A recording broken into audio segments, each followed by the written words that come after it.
नमस्कार, IND special में आपका स्वागत है। मैं हूं मनोज सैनी। प्रतिष्ठा का सेमीफाइनल। उपचुनाव कब होंगे तारीख तय नहीं है, लेकिन जिस तरह से चुनाव आयोग तैयारियां कर रहा है, 4 राज्यों के लोगों से जो बात की है, अफसरों से बात की है, उससे लगता है कि किसी भी दिन यानी कभी भी चुनाव आयोग तारीख की घोषणा कर सकता है। लेकिन वक्त है अभी, चूंकि नवंबर दिसंबर में संभावना है कि अक्टूबर नवंबर में चुनाव होंगे, लेकिन उससे पहले दोनों दलों ने इस चुनाव को प्रतिष्ठा का विषय बना लिया। बात कांग्रेस की करें या भारतीय जनता पार्टी की, क्योंकि कांग्रेस तो लगातार बैठ के कर रही है और बैठक में बात एक ही होती है कि दमोह की तर्ज पर चुनाव लड़ेंगे और दमोह के आधार पर हम चुनाव जीत जाएंगे। लेकिन भारतीय जनता पार्टी जमीनी तौर पर अपने लोगों को खड़ा कर रही है, अलग अलग लोगों को जिम्मेदारी सौंपी जा रही है। और पहली बार है कि बीजेपी ने भी ये माना है कि हम अपने विपक्ष को कमजोर नहीं मानते। तो इसका आशय क्या निकाला जाए? इसका आशय यह है कि कांग्रेस भी काम कर रही है, इस बात को बीजेपी मानकर चल रही, तो ये अपने आप में बड़ी बात है। लेकिन क्यों हम कह रहे हैं कि ये जो सेमीफाइनल है, क्योंकि 2023 में फाइनल होगा। 2023 के चुनाव से पहले ये 4 उपचुनाव 23 की पटकथा लिखेंगे और उसी पटकथा को तैयार करने में इस समय कांग्रेस भी लगी है और बीजेपी भी लगी। और फिर कांग्रेस तो ये चाहती है कि यदि इस चुनाव में हम जीत गए तो इन चुनाव के जरिए देश की राजनीति में एक अलग मैसेज चला जाएगा, इसलिए और बड़ा प्रतिष्ठा का विषय बनाया कांग्रेस ने। लेकिन बीजेपी भी ये समझ रही कि यदि जिस तरह दमोह से गलत मैसेज चले गया, वैसा मैसेज अब ना जाए, और इसीलिए दोनों के लिए एमपी का ये महामुकाबला, सेमीफाइनल का मुकाबला प्रतिष्ठा का है। जरा सुनिएगा दोनों पार्टियों के नेताओं को, सज्जन वर्मा पूर्व कैबिनेट मंत्री क्या कह रहे हैं और वीडी शर्मा क्या कह रहे हैं भारतीय जनता। सुनिए। 3 विधानसभा और 1 लोकसभा कांग्रेस जीतती है तो ये मध्य प्रदेश नहीं, देश के लिए एक मैं समझता हूँ कि मैसेज जाएगा कि आम जनता अब क्या सोच रही है कोरोना की महामारी के बाद, उसके बाद महंगाई से त्रस्त जनता क्या विचार करती है, वो इन परिणामों में परिलक्षित होगा। तो प्रदेश ने देश तक ये मैसेज जाएगा, इसलिए बहुत लगन के साथ हम किसी को कमजोर कभी मानते नहीं हैं।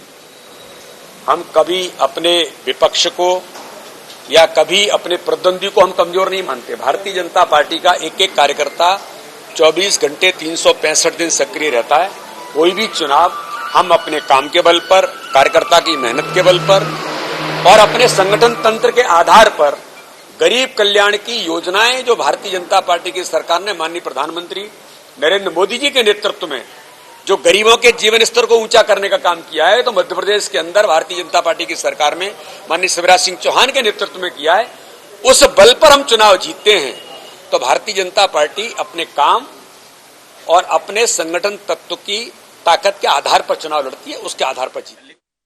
चलिए, तो भारतीय जनता पार्टी कह रही है कि हम अपने काम और संगठन के बल पर चुनाव लड़ते हैं और इसीलिए चुनाव जीतते हैं। लेकिन इसी संगठन और इसी सरकार के आधार पर चुनाव हार गए दमोह का, इसलिए अब ये चुनाव प्रतिष्ठा का। और खुद वीडी शर्मा ने ये माना है कि हम अपने प्रतिद्वंदी को कभी कमजोर नहीं मानते।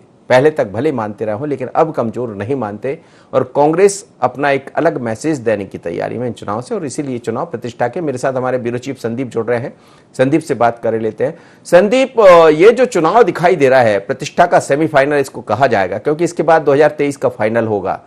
पर जो तैयारियां हैं कांग्रेस बीजेपी की, भले अंदर खानों में गुटबाजी दिखाई दे रही हो कांग्रेस के, पर कहीं ना कहीं हर कार्यकर्ता, हर एक के मन में ये तो है कि ये चुनाव एक अलग तरह का मैसेज देगा देश भर में। जैसा सज्जन वर्मा कह रहे थे, कमलनाथ जी ने भी कुछ इसी तरह की बात कही थी। और बड़ी बात यह है कि बीजेपी ये कह रही है कि हम विपक्ष को कमजोर नहीं मानते। क्या आशय? बिल्कुल, देखिए, भारतीय जनता पार्टी पहले भी इस बात का उल्लेख करती रही है। हम महान राजाओं की बात करते हैं, महाराणा प्रताप, छत्रपति शिवाजी महाराज की, तो इनकी अगर हम जीवनी पढ़ते हैं तो उसमें खुले तौर पर ये लिखा है कि ये दोनों राजा हमेशा ये कहते थे कि जो दुश्मन होता है उसको कभी भी कमजोर न समझें, क्योंकि अगर उसको हमने कमजोर समझ लिया, वहीं पर हम कमजोर हो गए। और कहीं न कहीं वही उसी नक्शे कदम पर, उन्हीं के रास्ते पर भारतीय जनता पार्टी चलने की कोशिश करती है। उनकी हमेशा बात बात भी करती है क्योंकि महान राजा रहे हैं। तो भाजपा हमेशा ये भाजपा भी मानती है कि दुश्मन को अगर हमने कमजोर माना तो कहीं न कहीं कमजोर पड़ेंगे, और उसकी वानगी कमजोरी के तौर पर दमोह में देखने को भी मिली। जब दमोह में भारतीय जनता पार्टी ने अपने दुश्मन को कमजोर माना, भाजपा ने यह माना कि यहां पर कांग्रेस उसके आगे कहीं भी नहीं लगेगी और उसके संगठन के आगे कहीं नहीं लगेगी। तो नतीजा देखिए, एक बड़ी हार का सामना करना पड़ा भारतीय जनता पार्टी को। लिहाजा अब ये सत्ता का सेमीफाइनल ही यहां पर हम 2023 के पहले का सेमीफाइनल हम इसको कह सकते हैं, क्योंकि 3 विधानसभा 1 लोकसभा कुल मिला के अगर हम बात करते हैं तो, क्योंकि खंडवा में 4 विधानसभा सीटें हैं, 3 अलग विधानसभा को मानते हैं तो 7 विधानसभा। तो इस तरह से चुनाव होना है तो एक बड़ा मुकाबला देखने को मिलेगा। यहां से 2023 की आधारशिला रखी जाएगी और यह संदेश पूरे मध्य प्रदेश में और पूरे देश में जाएगा। अगर भाजपा यहां से जीतती है तो भाजपा के पास बताने के लिए बहुत कुछ होगा कि जनता का जनाधार उसके साथ है, जनता का विश्वास उसके साथ है। लेकिन अगर कांग्रेस जीतती है तो कांग्रेस के लिए भी यहां पर संजीवनी का काम करेगा ये चुनाव। कांग्रेस ये बताने में सफल होगी कि कहीं न कहीं जनता की नाराजगी तो है शिवराज सरकार के साथ। उसके अलावा अगर हम एक और भी बात करेंगे, अगर एक बिंद की ओर जाइए, बिंद में बार बार अगर हम कांग्रेस के पक्ष की बात करते हैं तो कांग्रेस वहां पर कहीं न कहीं शून्य की कगार पर है। अगर वहां की रैगांव सीट्स में कहीं सेंध करने में सफल होती है कांग्रेस पार्टी तो कांग्रेस पार्टी एक यहां पर उसके लिए प्लस होगा। वो बता सकती है कि बिंद में अब उसका एक बार फिर से वो मजबूती के साथ खड़ा होने की कगार पर है। लेकिन अगर भारतीय जनता पार्टी यहां से कहीं चुनाव हारती है तो जो बार बार अंदेशा जताया जा रहा है कि बिंद में कहीं न कहीं नाराजगी है भाजपा के प्रति, तो वो चीज भाजपा के लिए माइनस होगा। जी मनोज, बिल्कुल आप ठीक कह रहे हैं। चलिए बहुत धन्यवाद संदीप, आप मेरे साथ जुड़े। इस वक्त 3 मेहमान मेरे साथ जुड़ रहे हैं। आलोक संजर जी हैं, पूर्व सांसद भारतीय जनता पार्टी के, डॉक्टर रामकिशोर दोगने हैं, पूर्व विधायक कांग्रेस के, और योगीराज योगेश जी है, वरिष्ठ पत्रकार। सभी मेहमानों का बहुत स्वागत है। आलोक संजर जी, ये चुनाव प्रतिष्ठा का क्यों दिखाई देने लगा? कांग्रेस ये कह रही है कि एक मैसेज जाएगा इस चुनाव से देश भर में, और दमोह के बाद से हमने ये तो देखा है और पहली बार कांग्रेस ये नजर आ रही है। पर बीडी शर्मा जी खुद भी ये मान रहे हैं कि हम कभी किसी चुनाव को हल्के में नहीं लेते हैं, बल्कि अपने प्रतिद्वंदी को प्रतिद्वंदी मानकर चलते हैं। तो क्या ये माना जाए कि अब कांग्रेस को आप लोग भी हल्के में नहीं ले रहे हैं? देखिए मनोज भाई, मैं 2 बातें आपको बताता हूँ, अभी सामने सामने आ गई। कांग्रेस के नेता ने अपना बयान दिया और भारतीय जनता पार्टी के प्रदेश अध्यक्ष जी ने अपना बयान दिया। सज्जन सिंह वर्मा जी ने बड़ी सज्जनता से कहा कि यदि हम जीतते हैं तो, और यदि बीडी शर्मा जी के आप जो उन्होंने वक्तव्य दिया उसको देंगे तो उसमें हमको दिखाएगा संकल्प में विकल्प का। तो प्रतिष्ठा तो हमको हर काम की बनानी ही चाहिए।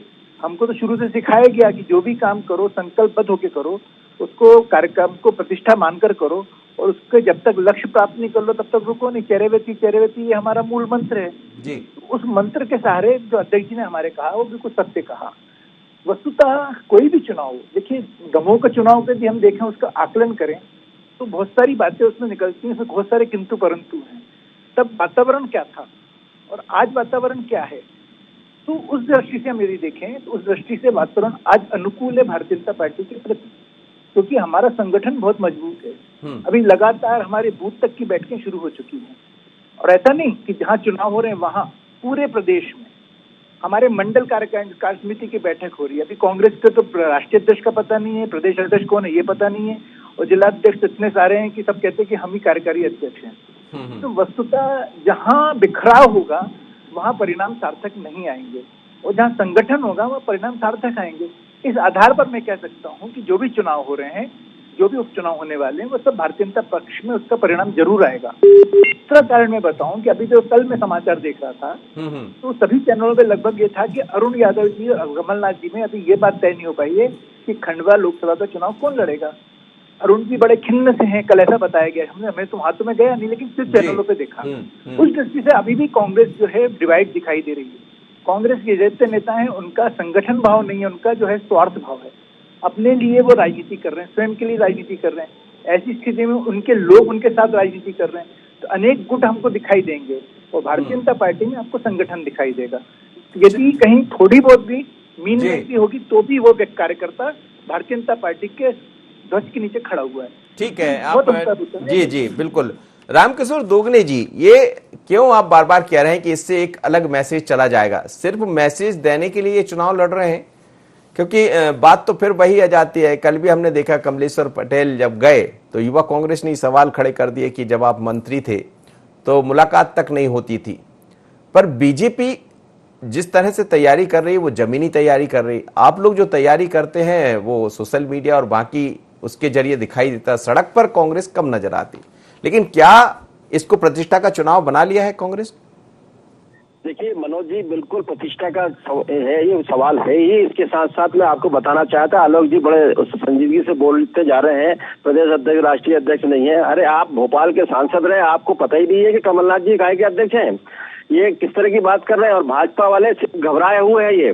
ये घबराहट में उल्टे सीधे बयान दे रहे हैं, हमारी मीटिंगों पे ध्यान दे रहे हैं। आप बताइए, इतनी बड़ी पार्टी अगर देश में राज कर रही है, ये पार्टी को एक लोकसभा के लिए कांग्रेस क्या कर रही है, कांग्रेस की मीटिंग में क्या हो रहा है, कांग्रेस का कार्यकर्ता क्या कर रहा है, कांग्रेस के नेता क्या बोल रहे हैं, उस पर ध्यान दे रहे हैं। अरे भाई, काम होते तो तुम काम के आधार पर लड़ो ना। कोई मना कर रहा है क्या? आपने काम किया क्या? कोरोना में क्या काम किया जनता जानती है। आपने पेट्रोल डीजल के भाव कहा जा रहे हैं, जनता जानती है। आज खाद तेल के दाल के भाव कहा जा रहा है, जनता जानती है। तो ये किस आधार पर जाएंगे जनता के बीच में? जाए तो जनता खुद पूछ रही है इनसे क्वेश्चन। और पहले डिसाइड तो कर ले किसको चुनाव लड़ाएंगे। कैलाश विजयवर्गीय जी को लड़ाएंगे, या मोगे जी को लड़ाएंगे, या अर्चना चिटनी जी को लड़ाएंगे, या फिर उनके मालिक जो है। तो आपने डिसाइड कर लिया क्या किसको लड़ाएंगे? नहीं, आपने डिसाइड कर लिया? कर पा रहे हैं, दूसरे के ऊपर आरोप लगा रहे हैं। तो इनको पहले चाहिए कि अपनी पार्टी में देखें, दूसरे के ऊपर आरोप लगाने की बजाय, मीटिंगों में ध्यान देने की बजाय। नहीं, आपने डिसाइड कर लिया क्या? भाई हमारा तो चल ही रहा है, पर इनकी पार्टी बोल रही है ना सत्ता वाले, हम लोग तो चल ही रहे हैं और हमारे में डिसाइड है, निश्चित है।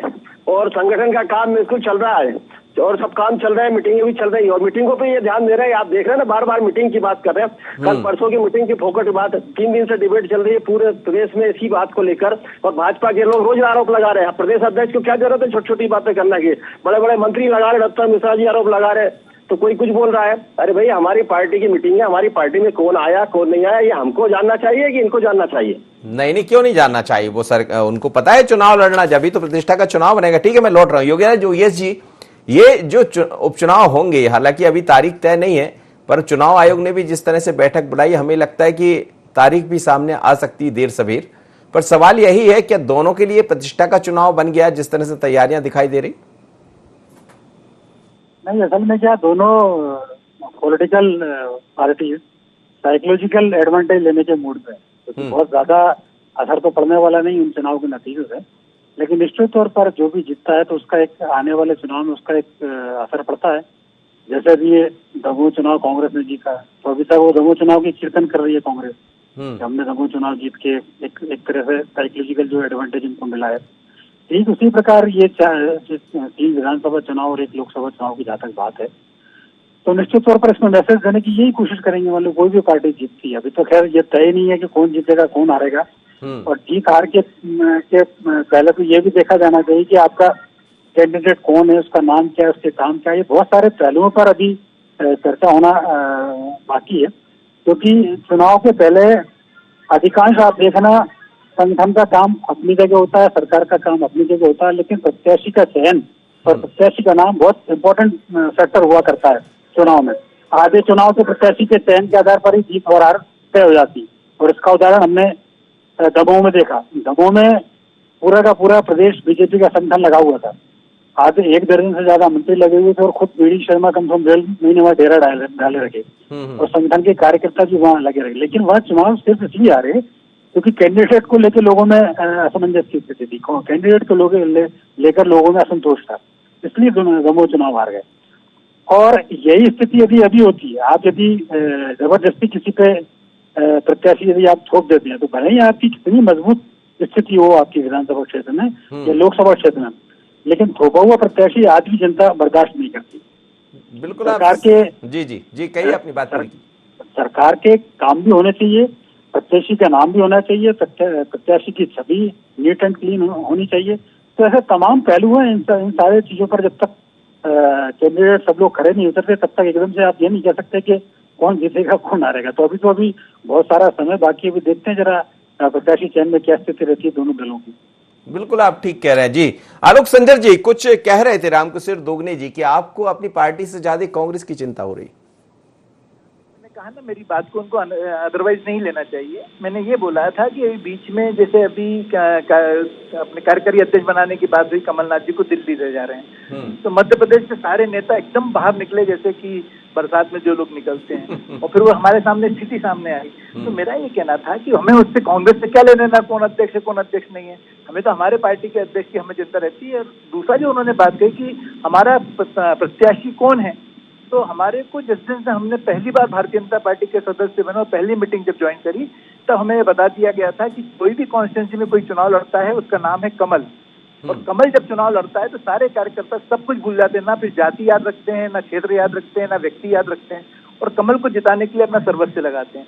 दूसरा, दमोह चुनाव जो है, मैं उसके लिए हारने पर भी मैं धन्यवाद देता हूँ परमात्मा को, क्योंकि परमात्मा को ये तो पता था कि अभी आगे और चुनाव आने वाले हैं। तो दमोह चुनाव में जो हमने गलतियां की वो पुनरावृत्ति नहीं करेंगे, और वो हमने उससे पराजय से में जय हमने निकाला है, पराह अलग छोड़ दिया है। तो वस्तुतः हमें पूरी उम्मीद है कि हम जो हमने गलतियां की थी उस चुनाव में, उन गलतियों का हम पुनरावृत्ति नहीं होगी, और पार्टी का पूरे कार्यकर्ता पूरे मन के साथ संगठन को जिताने के लिए लगेंगे। क्योंकि जो आपने बात कही कि अभी इस चुनाव को पूरा देश देखने वाला है, इस जो है प्रदेश में, भविष्य में प्रदेश की भी हमको जानकारी मिलेगी कि भविष्य में चुनाव कैसे होंगे।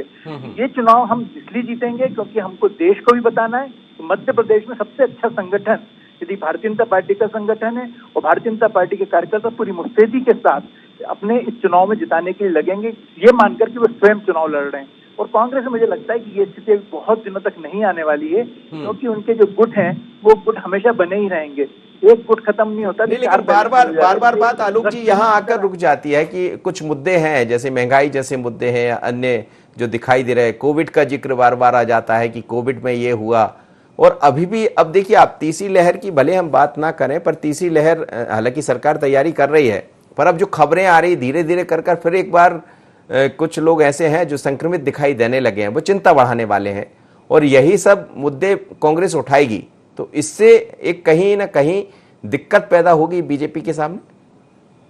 देखिए, मैं बताऊं आपको कि अभी वर्तमान में कोरोना संकट से हिंदुस्तान नहीं जूझ रहा है, सारा विश्व जूझ रहा है। और यदि महंगाई की दृष्टि से आप देखेंगे तो कोई सा भी आप देश उठाकर देखेंगे, वहां भी महंगाई की यही स्थिति जो भारत की है। देखिए, घर में जब कोई परिवार में कोई परेशानी आ जाती है, कोई मृत्यु हो जाती है, कोई विवाह उत्सव होता है, तो घर की अर्थव्यवस्था बिगड़ती है। तो अर्थव्यवस्था जब बिगड़ती है तो कुछ ना कुछ चीजों को बढ़ाना पड़ता है, कुछ की कटौती करनी पड़ती है। ये हमारे घर से हमने सीखा है। तो घर में यदि कोई परिवार में कोई डेथ हो गई है, लोगों का आना जाना बढ़ता है, तो हमारा जो राशन पानी होता है, जो महीने भर का हम इकट्ठा करते हैं या साल भर का इकट्ठा करते हैं, तो उसमें कहीं ना कहीं कटौती हमको करनी पड़ती है, फिर हमको नया खरीदना पड़ता है। तो ये आर्थिक हम पर भार आता है, यही देश की स्थिति, इस बात को समझना चाहिए, और ये आम जनता भी इस बात को समझती है। दूसरा, जहां तक सवाल आपने कहा कि महंगाई के अलावा, तो मैंने कहा ना कि हमारी भारतीय जनता पार्टी का संगठन जो है पूरी जो है नजर लगाए हैं, और मुझे ये पता है कि इनके गुट जो है रक्त बीज की तरह है, एक खत्म नहीं होता और चार खत्म, जैसी एक रक्त बीज का बूंद गिरती थी और चार खड़े हो जाते थे। तो हमें कांग्रेस से कोई लेना देना नहीं है। कांग्रेस के लोग खूब अच्छा चुनाव लड़े, अच्छा मजबूत विपक्ष बने, हम तो भगवान से प्रार्थना करते हैं, क्योंकि विपक्ष तो दिख ही नहीं रहा है, और सत्ता में रहते हुए भी अपने लोगों को नहीं संभाल पाए, जो लोग अपने विधायकों को नहीं संभाल पाए, अपने मंत्रियों को नहीं संभाल पाए, केंद्रीय नेताओं को नहीं संभाल पाए। बार बार आप जिक्र उसका ही कर रहे हैं दमोह का, और कई बार अति उत्साह भी भारी पड़ जाता है, और दमोह से आपको ऐसा लग रहा है कि तमाम जगह जो चुनाव होने जा रहे हैं, देखिए वहां की आमो हवा कुछ अलग होगी, जो 3 विधानसभा लोकसभा होंगे, दमोह कुछ अलग था। दमोह का ज्यादा उत्साह तो नहीं भर गया कांग्रेस के भीतर? मनोज जी बोलिए। जी मनोज जी, बिल्कुल दमोह का उत्साह है, और जनता का रुख है। दमोह से जनता ने रुख बदला है भारतीय जनता पार्टी ने, जैसे संजय जी बता रहे जरूर है, पर आप बताइए, आपने क्या ईमानदारी से इन लोगों को ले गए थे क्या? सरकार जो बनाई है, बचाई अपनी सरकार को, जो बनाया आपने और बाद में बचाया, तो सरकार प्रशासन का कितना दुरुपयोग किया चुनाव में, और इनको खरीद के ले गए, प्रजातंत्र की हत्या करके ले गए आपने, अपने प्रदेश में सरकार बनाई। तो ये अच्छी बात है क्या? ये प्रजातंत्र की बात कर रहे हैं, प्रजातंत्र की हत्या ये खुद करते हैं। तो ऐसे में जनता सब समझ गई है। और आपने देखा है कांग्रेस को मैंडेट दिया था, कमलनाथ जी मुख्यमंत्री बने थे, इसके बाद इन्होंने जालसाजी करके विधायकों को ले गए और अपनी सरकार बनाई है। तो ये भी जनता समझती है। और उसके बाद कोरोना में इन्होंने क्या किया ये भी समझती है। और इस चुनाव से ये 3 चुनाव जीतेंगे और लोकसभा भी जीतेंगे और इसी से देश में आगाज होगा, कांग्रेस की सरकार बनेगी 2024 में। नहीं, लेकिन मेरा सवाल यही था आपसे कि ये जो दमोह का चुनाव है, आपने कहा कि हाँ ऊर्जा है, लेकिन कुछ ज्यादा ऊर्जा उसने नहीं भर दी। ऐसा तो ना हो कि जैसा लगा दमोह में कि दमोह में हमने जो कर दिया था बाकी विधानसभा पर भी वैसे ही हो जाएगा। मैंने कहा कि वहां की चीजें अलग है, यहाँ अलग है। हर विधानसभा का अपना एक अलग मिजाज होता है, उस मिजाज को समझने की जरूरत पड़ेगी। बिल्कुल मनोज जी, दमोह से उत्साह बढ़ा और उत्साह के साथ में सीखने को मिला वहां से। और कांग्रेस के कार्यकर्ता, कांग्रेस के नेता वहां से सीख के आए हैं और उससे अच्छा, दमोह से अच्छा चुनाव अब लड़ेंगे हम लोकसभा और तीनों विधानसभा को और जीतेंगे। क्योंकि दमोह का चुनाव जो था उसमें आपने देखा है किस तरह संघर्ष हुआ, सत्ता के साथ संघर्ष हुआ है। इसके बाद 17,000 से वहां दमोह की जनता ने हराया है। वैसा ही माहौल या खंडवा में है और दूसरी तीनों विधानसभा में है। कांग्रेस जीतेगी क्योंकि भाजपा ने कोरोना में लोगों को कुछ नहीं दिया है। आपने देखा ये महंगाइयों को देख रहे हैं आप, दूसरी कानून व्यवस्था की स्थिति देख रहे हैं। लोगों की हत्या हो जाती, 5-5 हत्या हो जाती है, आदमी पकड़ में नहीं आता, 2-2 महीने तक। ये देखिए इनके साथ बैठ के, इनके नेताओं के साथ बैठ कर वो घूमता रहता है और उसको पकड़ नहीं पाती पुलिस और बाद में पकड़ ही में आता है। तो इस तरह के कानून व्यवस्था पूरी खराब है देश में, कानून व्यवस्था को लेकर, महंगाई को लेकर। और जनता का जो अनाज देने की बात कर रहे हैं जो गरीबों को, वो भी नहीं पहुंच पा रहा नीचे। पेंशन और दूसरी चीजें जो सुविधा है वो भी नहीं पहुंच पा रही। मनरेगा में भारी भ्रष्टाचार हो रहा है। तो ये सब चीजों को लेकर हम जाएंगे तो निश्चित ही चुनाव ये इन सब चीजों को ले जाने को लेकर सड़क पर भी आपको आना पड़ेगा और जनता को दिखाना भी पड़ेगा। योगीराज योगेश जी, कांग्रेस बार बार जिक्र दमोह का कर देती और कई बार अति उत्साह, अति ऊर्जा भी महंगी पड़ जाती। बीजेपी ने सबक ले लिया है और कांग्रेस कह रही है कि हमें एक आगे बढ़ने की राह मिल गई है। तो राह अलग चीज है और सबक लेना अलग चीज है। देखिए राह मिल गई और ये तो आने वाले परिणाम तय कर देंगे कि इनको कितनी कैसी राह मिली है। जहाँ तक दमोह की बात है, देखिए दमोह की भौगोलिक परिस्थितियां, सामाजिक परिस्थितियां ये बड़ी भिन्न थी और मैंने पहले भी जिक्र किया है कि वह बीजेपी के कैंडिडेट को लेकर असंतोष था। इसके बाद वह ब्राह्मण मतदाता इम्पोर्टेंट सेक्टर में थे। इसके अलावा और तमाम तरह की बातें थी। और ये जो 4 चुनाव हो रहे हैं इसमें भी एक कॉमन फैक्टर है। आप देखिए बड़ा इंटरेस्टिंग मामला इन चारों विधानसभा चुनाव को लेके, एक लोकसभा और 3 विधानसभा में, ये चारों जो चुनाव हो रहे हैं वो कहीं ना कहीं प्रत्याशियों के निधन की वजह से हो रहे हैं। चारों जगह आप देख लो जी, तो एक साइकोलॉजिकल जो एक नेचुरल जो क्लेम बनता है वो यही है कि जिस जगह से जो जिनका निधन हुआ, जिन प्रत्याशियों का, उनके परिवारजनों को टिकट दिया जाए। एक तो नेचुरल क्लेम यही बनता है। लेकिन अब ये देखना होगा कि उस नेचुरल क्लेम को दोनों पार्टियां कितनी तरीके से बुना पाती हैं। अब जैसे मान लो पृथ्वीपुर की आप बात करें, राठौर साहब की बात, तो उनके बेटे को टिकट देने की बातचीत कर ली। लेकिन पृथ्वीपुर की भौगोलिक परिस्थिति ऐसी है कि वहाँ ठाकुर भी हैं और वहाँ यादव भी इम्पोर्टेंट सेक्टर में, इसके अलावा अदर कास्ट भी जो इम्पोर्टेंट सेक्टर में। ठीक वैसे ही आप खंडवा में आ जाइए। खंडवा में ट्राइबल बेल्ट बड़ा लंबा चौड़ा है, आदिवासी बहुत इम्पोर्टेंट रोल प्ले करेंगे और वहाँ जो मर्डर का जिक्र जैसे दोगले साहब ने किया वो भी एक लोकल इशू रहेगा। तो पूरे के पूरे चुनाव में आप ये देखना कि प्रत्याशी चयन बहुत बड़ा चुनौती रहेगी दोनों पार्टियों के लिए। आप किस प्रत्याशी को चयन करते हैं और फिर उस प्रत्याशी चयन के बाद उस प्रत्याशी के पक्ष में दोनों पार्टियां कितनी ताकत के साथ मैदान में खड़ी होती हैं।